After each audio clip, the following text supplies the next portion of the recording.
Dans le bois d'ambre, il y a l'arbre et la manière de l'approcher.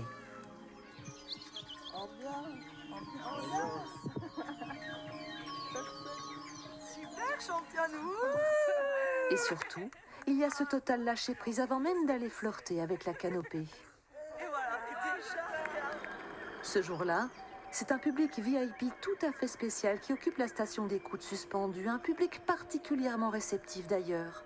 Preuve s'il en fallait que la sylvothérapie et la poésie dans ce monde de brut, ça fait du bien. C'est très important en termes de stimulation. Donc ça apporte beaucoup de sérénité, de bien-être pour eux, de la détente. Voilà, c'est très, on va dire très thérapeutique.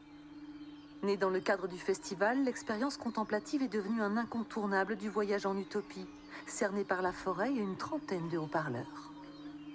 On peut partir d'ambiance de forêt, donc jouer avec des sons d'oiseaux qu'on a captés ici ou ailleurs. Puis petit à petit, les amener dans des choses un petit peu plus abstraites et les faire voyager un petit peu dans leur imaginaire. C'est un moment apprécié, un moment qui s'arrête dans le temps et un moment cocon, nid. En fait, on aime bien parler de ça parce que c'est une expérience immersive et puis que c'est aussi se mettre à un autre rythme que celui d'un humain occidental. Donc on sait qu'il y a un rapport au temps et un rapport à l'espace qui fait que ça va faire en tout cas des repères différents.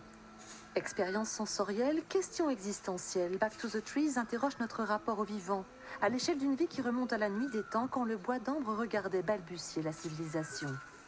C'est au carrefour de deux voies romaines. Ça veut dire qu'il y avait donc une présence humaine et une activité intense en forêt, quoi. Et la forêt, avant, bon, on naissait dans un berceau en bois pratiquement et on mourait dans un lit en bois. Et donc se réenforester, c'est aussi accepter, nous, de sortir un petit peu de notre quotidien, de la ville, mais aussi accueillir un peu toutes ces belles vibrations qu'il y a là au pied de ces arbres. Alors autant suspend ton vol et le public avec, on réfléchit mieux en prenant de la hauteur.